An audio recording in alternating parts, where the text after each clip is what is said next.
खूप अक्षरशः रडावं असं वाटलं मला आज. आणि आज ना शेवटी मी उपाशी झोपलेली आहे. कसं आहे, जेव्हा आपण कामं करतो ना, आपल्याला त्या लोकांचं खूप खूप म्हणजे खूप टेन्शनमध्ये राहतो आपण. आणि बघू शकता 10 दिवस मी आईकडे होती, त्याचा परिणाम काय झाला. 30 ते 40 पार्सल येऊन पडले, काही मिशो, अमेझॉन, फ्लिपकार्टचे, आणि काही ब्युटी प्रोडक्ट आहे जे मला येणाऱ्या 2 दिवसात द्यावं लागणार. 2 दिवसात जर मी व्हिडिओ शूट करून दिले नाही तर माझं 20 ते 30 हजाराचं नुकसान होऊ शकते. त्याच्यामुळं आता मला रात्रंदिवस काम करावं लागणार. हॅलो हाय फ्रेंड्स, स्वागत आहे तुमचं या चॅनलवर, ज्याचं नाव आहे मोहिनी हजारे. कसे आहे तुम्ही? आय होप तुम्ही मस्त आणि मजेत असणार आहे. स्वराजचं ऑपरेशन केलं, लग्नाची नोंदणी केली, त्याच्यानंतर सासरकडची, माहेरची सर्वांची भेट घेतलेली आहे आणि फायनली सर्व काही सोडून आपण आपल्या पुण्यामध्ये आलेलो आहोत. सोडताना खूप वाईट वाटत होतं, परंतु काय करणार, काही जबाबदाऱ्या आहे, काही स्वप्न आहेत जी पूर्ण करायची आहेत. आणि वारंवार मला प्रमोशनवाल्यांची कॉल चालू होते की तुम्ही तर बोलले होते 3 दिवसातच परत येणार, आणि एवढ्या दिवस कसं काय लागले. आणि त्यांचे कॅम्पियन ठरलेले असतात आणि त्याच बेसवरती आपल्याला प्रोडक्ट पाठवत असतात. त्याच्यामुळं स्वराजचे जे गाठीचे जे रिपोर्ट आपण पाठवले मुंबईला सॅम्पल, ते कशाची होती गाठ, कशाची नाही, ते पाहण्यासाठी ते 5 ते 6 तारखेला रिपोर्ट येणार होता. आणि प्रमोशनवाल्यांचे मला खूप कॉल चालू होते. आणि आधीच स्वराजच्या ऑपरेशनला भरपूर असा खर्च लागलेला आहे. घराचं काम केलं त्याला पण भरपूर खर्च लागलेला आहे. आणि अशात जर मी घरी लवकर परत नाही आली तर माझे जे प्रमोशनचे प्रोडक्ट होते ते तसेच व्हिडिओ न करता परत जाणार होते. त्याच्यामुळे एवढं मोठं नुकसान मी सहन करू शकत नव्हती आणि मी अर्जंटली पुण्याला परत आली. पुण्याला परत आल्यानंतर तुम्ही बघू शकता झाडाची अवस्था काय झाली होती. पाऊस वगैरे आलेला होता बहुतेक. काही झाडं व्यवस्थित होती तर काही झाडांचा जीव गेलेला होता. आणि काही झाडांना पालवी फुटलेली होती नवीन पद्धतीची. त्याच्यामुळे ते बघितलेलं आहे. आणि खूप छान वाटलं. खूप दिवसांनी घरी आलो होतं. थोडं वाईटही वाटत होतं, कारण आईची आठवणी येत होती. आणि 8 ते 10 दिवसात माहेर सोडल्यानंतर किती वाईट वाटते हे तर तुम्हाला माहितीच होती. घरातली झाडं बघितली तर घरातली झाडं खरंच खूप छान दिसत होती आणि त्याला कोंब पण आलेली होती. तर आल्यानंतर सगळ्यात अगोदर जी पार्सलची बॅग होती ना, ती मम्मी ओपन केली. तर याच्यात तुम्ही बघू शकता भरपूर असे प्रॉडक्ट होते. आणि यांचा एक क्रायटेरिया असते, म्हणजे 8 दिवसात आम्हाला व्हिडिओ वगैरे शूट करून द्यावा लागतो. आणि माझं अकोटला जाणं फक्त म्हणजे 3 दिवसासाठीच होतं. मी त्यांना सांगितलेलं होतं की मी फक्त 3 दिवसासाठीच गावी जाणार आहे, 3 दिवसात परत येणार आहे. तर त्यांनी एवढी सारे प्रोडक्ट माझ्यासाठी पाठवली होती. हाय फ्रेंड्स, तर आलेला आहो पुण्यात. 9ला आली होती मी आणि 10:30पर्यंत घरात आलो. चहा वगैरे घेतलेला आहे. एवढं काम पडलेलं आहे ना 15 दिवसाचं. इथं हे बॉक्स बघा, तिकडं बघा, किती साड्या, ड्रेस, किचनचे प्रोडक्ट आणि ब्युटी प्रोडक्ट असे मिळून भरपूर सारे प्रोडक्ट आलेले होते. खूप काम पेंडिंग आहे, काही सुचत नाही आहे. एक तर तिकडून आलो तो कसं तरी होत आहे, पण आता आवरावं तर लागणारच. तर चला आता कामं करता करता बोलूया. आणि डॉक्टरांनी अजून एक सजेशन दिलेलं आहे की मुलांना होईल तेवढं ना मोबाईलपासून म्हणजे दूर ठेवा. एका मुलाचं खूप वाईट झालेलं बघितलेलं आम्ही मोबाईलमुळं. तर स्वराजला हे खेळणं दिलेलं आहे, तो खेळत होता. आणि आईची माया खरंच खूप वेगळी असते. मी जेव्हा म्हणजे आईच्या घरून निघाली ना, तेव्हा आईने अक्षरशः मला बटाटे, वांगी, पालक, चिवळची भाजी, हिरवी मेथी, कोथिंबीर हे जे आहे ना, हे सर्व बॅगमध्ये बांधून दिलेलं होतं. एवढंच नाही, ती तर बोलत होती किराणा पण घेऊन जाय की आता लॉकडाऊन वगैरे लागणार आहे. परंतु किराणा वगैरे मी आणला नाही, कारण म्हटलं किराणा वगैरे आम्ही तिथून घेऊ, फार जास्त फरक पडत नाही. आणि ऑलरेडी 2 बॅगा होत्या, त्याच्यात स्वराज होता आणि पाऊस पण चालू होता, त्याच्यामुळे विनाकारण म्हटलं नकोच. तर आईने एवढा साला आम्हाला भाजीपाला वगैरे दिलेला होता. तर भाजीपाला वगैरे लावून घेतला. आणि त्याच्यानंतरनं माझ्या ज्या मॅडम आहे त्यांच्यासोबत मी काम करते, तर त्यांच्या मुलीचा वाढदिवस होता. तर ज्या वृद्धाश्रमात मी नेहमी जात असते, तर तिथं त्यांनी त्यांच्या मुलीचं जेवण दिलं होतं. तर मला बोललं होतं की मोहिनी, तू थोड्या वेळ जाऊ शकते का, जाऊन तुझ्या हाताने त्यांना जेवण वगैरे वाढून ये. तर मी माझं पटापट आवरून घेतलं, म्हणजे घर वगैरे आवरून घेतलं. पोछा वगैरे गणेशजी मारणार होते आणि तेवढ्या वेळातच मी इथं वृद्धाश्रमाला आलेली आहे. आणि तशी पण आज आईची खूप आठवण येत होती. तर म्हटलं चला या आजींनाच भेटून येऊया. आणि खरंच या आजींचा स्वभाव एवढा भारी आहे ना, खूप भारी आहे. खरंच आईबाप आहे तोपर्यंतच त्यांची कदर करा, गेल्यानंतर ते आपल्याला दिसत नाही. आणि त्या आजीचाच नाही, इथल्या ज्या सर्व आजी आहे ना, त्यांचा म्हणजे स्वभाव एक नंबर आहे. तर इथं मी गेलेली आहे, सगळ्या आजींची वगैरे भेट घेऊन घेतली. आणि त्याच्यानंतर मी किचनमध्ये गेली. तर किचनमध्ये ताईंनी स्वयंपाक करून रेडी ठेवलेलाच होता. तर मी सगळ्यात अगोदर त्यांना जेवण वाढू लागली. आणि जेवण वाढताना काय काय स्वयंपाक होतं ते पण सांगतो. मस्तपैकी पनीर होती, गुलाबजाम होती आणि त्याच्यानंतर पापड होती आणि चपात्या, भाकरी, मसाले भात असं सर्व काही होतं. कारण की कोणी भाकरी खाते, कोणी चपात्या खाते. आणि खरंच इथं आल्यानंतर म्हणजे खूप असं भारी वाटते की वृद्धाश्रमात ते लोक कसे राहत असतील, काय राहत असतील, का त्यांना लोक इथं आणून देत असतील, हा प्रश्न मला नेहमी पडतो. तर त्याच्यानंतर जेवण वगैरे सुरू झालं त्यांचं. आणि काही लोक जे असे आहेत ना की जे बाहेर येऊ शकत नाही, तर त्यांना ऑन द स्पॉट त्यांच्या रूममध्येच जेवण वगैरे देऊन द्यावं लागतं. इथं काही जास्त हे नाही आहेत, म्हणजे लोक म्हणजे पुरुष कमी आहेत, पुरुष 3 की 4च आहेत, महिला जास्तीत जास्त आहे.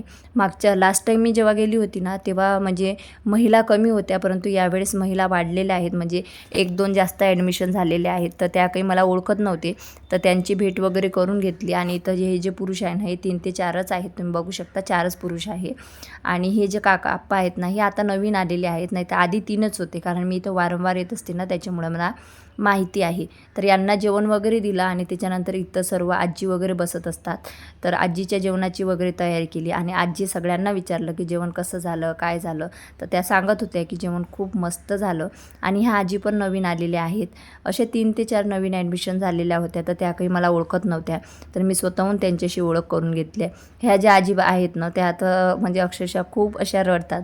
आणि काही आजी घरी पण गेलेल्या आहेत. तर फायनली मी इथं सर्वांना वाढण वगैरे करून दिलं आणि त्यांनी मला पण बोलले की तू पण जेवण करून जा, परंतु मी काही जेवण केलेलं नाही, मी घरी येऊन जेवण केलं मी. आणि उशीर भरपूर झालेला होता, तर मी सगळ्यात अगोदर मसाले भात लावून दिला आणि त्याच्यानंतर मी हे केलेली आहे कढी. म्हटलं पटापट, कारण मला प्रमोशन व्हिडिओ बरोबर शूट करायचे होते. कारण मी जर ते आज व्हिडिओ शूट करून दिले नाही या 2 दिवसात, तर मी त्यांना सांगितलं माझ्या मुलाचं असं ऑपरेशन झालेलं होतं, त्याच्यामुळे मला तिथं थांबायचं काम पडलं, परंतु मी 2 दिवसात तुमचे सर्व व्हिडिओ शूट करून देते. तर त्याच्यामुळे मला व्हिडिओ शूटचं काम होतं, तर तसं तर मी तिथं जातानाच एक मेकअपचा व्हिडिओ शूट करून दिलेला आहे की जो होता. आणि इथं तुम्हाला असं वाटत असेल मी का हसत आहे, तर मी एक ट्रिपॉड घेतलेला आहे की तो ना आपण जिकडं जाणार ना तिकडं आपला फॉलो करते आपल्याला. तर त्याच्यावर मी तो आज मोबाईल लावलेला होता. तर इथं मस्तपैकी मसाले भात केलेला आहे आणि मस्त ताकाची कढी केलेली आहे, तशी ताकाचीच कढी आपण करतो. आणि एक हा ड्रेस आहे, हा पण वेअर करून घेतला आणि याचा पटकन व्हिडिओ शूट करून टाकून दिले. तर इथं मस्तपैकी सलाद वगैरे आहे, खिचडी वगैरे केलेली आहे. आणि लोणचं विसरलं होतं, तर स्वराला बोलली 1 प्लेट आणि लोणचं आणि चम्मच घेऊन ये, कारण कढीसाठी पण प्लेट आणलेल्या होत्या. म्हणजे एवढं कामाचा लोड आलेला आहे ना, 10 दिवसासाठी तिकडे पण आराम नव्हता, तर इकडे पण आराम नाही आहे, नुसतं काम काम काम. तर इथं फायनली आता आम्ही जेवण करायला बसलेलं आहोत. स्वराचं जेवण वेगळं आहे, म्हणजे त्याला मी डाळ भात वगैरे देत असते, तर त्याने आज फ्रूटच खाल्लेली आहे, कारण त्याला सकाळपासून लूज मोशनचा त्रास होत आहे. तर त्याला मी ॲपल वगैरे दिलेला आहे आणि उसाचा रस दिलेला आहे. तर त्याचं जेवण झालेलं होतं. आणि इथं आता गणेशजी, मी, स्वरा आम्ही जेवण करायला बसलेला आहोत. तर आईने ना पालकाचे पराठे पण दिलेले होते, तर म्हटलं चला ते पालकाचे पराठे पण खाऊया. आणि जेवण वगैरे झालं आणि जेवण वगैरे झाल्यानंतर माझे प्रमोशन व्हिडिओ शूट झाले. आणि सकाळपासूनच मी एक व्हिडिओ शूट करायला सुरुवात केलेली होती, त्याच्यामुळं जास्त भारी जात नाही आणि मी एडिटिंग वगैरे जास्त करत बसत नसते. तर ही जी साडी आहे ना, ही साडी तुम्ही बघू शकता 3 पीस साडी आहे आणि आतून सिवलेस ब्लाऊज येते आणि खूप छान रेडी टू वेअर साडी आहे. फक्त क्लिप लावायची आणि साडी वेअर करायची आहे. साडी बघा किती सुंदर आहे आणि त्याच्यावर ना जॉकेट पण येते आणि याच्यात 4 ते 5 कलर अवेलेबल आहे. त्याच्यानंतर हे मंगळसूत्र आहे ना 147 रुपयाचं आहे. खूप छान मंगळसूत्र आलेलं होतं आणि त्याच्यात खूप छान असे कानातले पण होते. आता ह्या या व्हिडिओमध्ये जे तुम्ही व्हाईट कलरचा ड्रेस बघितला, ब्लॅक कलरचा बघितला, त्याच्यानंतर तो ऑरेंज कलरचा बघितला, ही साडी आणि हे जे मंगळसूत्र आहे हे मी खाली टॅग प्रोडक्टमध्ये टॅग करणार आहे. तिथं क्लिक करून तुम्ही खरेदी करू शकता आणि स्वस्तात मस्त 147 रुपयात तुम्हाला एवढं सुंदर मंगळसूत्र भेटणार आहे. आणि 1300 रुपयात तुम्हाला ही रेडी टू वेअर साडी भेटणार आहे, ज्याच्यामध्ये ब्लाऊज पण येते, जॉकेट पण येते, बेल्ट पण येते आणि साडी पण येते आणि 4 ते 5 कलर अवेलेबल आहे. म्हणजे कुठं जरी वेडिंग लग्न असेल, पार्टी असेल, तिथं तुम्ही हे वेअर करू शकता साडी. तर हे प्रोडक्ट मी टॅग केले आणि त्याचे व्हिडिओ पण शूट केले आणि त्याच्यानंतर मी तर उपाशीच झोपले बाबा. तर फायनली माहेरातून आल्यानंतर तुम्ही गराळा बघितला तर असा किती मोठा होता. तर वृद्धाश्रममध्ये जेवण द्यायला गेली होती. माझ्या ज्या मॅडम आहेत त्यांच्या मुलीचा वाढदिवस होता. जेवण वगैरे दिलं. नंतर घरी आल्यानंतर फक्त दुपारची खिचडी आणि कढीच केली होती, ते जेवण केलं आणि शूट करत बसली. शूट करता करता कधी संध्याकाळ झाली ते मला माहिती पण नाही पडलं. आणि संध्याकाळी पण मला एक अर्जंटली व्हिडिओ द्यायचा होता, तो शूट केला. मग स्वराजला थोडीशी खिचडी आणि दूधच दिलं, कारण त्याला थोडं लूज मोशनचा प्रॉब्लेम होता. दोघं पण झोपला. आणि जेव्हा माझी जेवायची वेळ आली ना, तेव्हा अक्षरशः माझा पाठ कंबर एवढी दुखत होती, खूप दुखत होती. कारण जरशी एवढं झालं, गावाला गेली, स्वराजमध्ये 4-5 दिवस गेले, सासरी जाणं येणं करावं लागलं. त्याच्यानंतर 2 दिवसात आईच्या घराचं शिफ्टिंग करावं लागलं. तर मला तुमच्या सर्वांच्या कॉमेंट्स होत्या की बाबा आईला वर कशाला शिफ्ट केलं असं तसं. तर कसं आहे, माझं वरचं घर आहे ना, तिथं महालक्ष्मी आहे, त्याच्यामुळे मी दुसऱ्याला कोणाला नाही ठेवू शकत. मी माझ्या आईला ठेवलेलं आहे. आणि राहिला खालीवर जाण्याचा प्रश्न, तर आई कशी सकाळी चहा पाणी केलं की 2-3 तास दुकान चालवते आणि नंतर बंद करून वर जात जाणार. आणि तुम्ही सर्वांनी ते पण विचारलं, तो मुलगा कोणाचा आहे. तर काही लोकांना माहीतच असेल, तो माझ्या लहान भावाचा मुलगा आहे. आणि कसं आहे, भांडणं हे मोठ्यांची आहेत. आपण लहान मुलांना येऊ नको किंवा असं तसं बोलू शकत नाही. आणि माझा मुळात स्वभावच असा नाही आहे की समोरचा व्यक्ती माझ्यासोबत वाईट वागला किंवा ज्यांच्यामुळे मी घर सोडलेलं आहे आणि त्यांची मुलं जर माझ्या घरात आली किंवा काही झालं की मी त्यांना हाकलून लावणार. कारण भांडणं ही मोठ्यांची आहे आणि आपल्यावर डिपेंड आहे की आपण मुलांना काय शिकवतो. मी माझ्या मुलांना कधीच असं शिकवत नाही की त्या व्यक्तीचं माझं भांडण आहे म्हणून तू त्या व्यक्तीसोबत बोलू नको. जर कारण आपल्यात तेवढा समजूतदारपणा पाहिजे असं मला वाटते. तर चला, असा होता आजचा ब्लॉग. खूप थकलेली आहे आणि प्रमोशनची कामं भरपूर आहे. खूप मला टेन्शन आलेलं आहे की कसं करू आणि काय करू. आणि हो, यावेळेस ना माहेरातून येताना म्हणजे खूप काही मला दुःख पण झालेलं आहे. बघणार, वेळ आली तरच सांगणार. भेटूया नेक्स्ट व्हिडिओमध्ये. तोपर्यंत बाय बाय.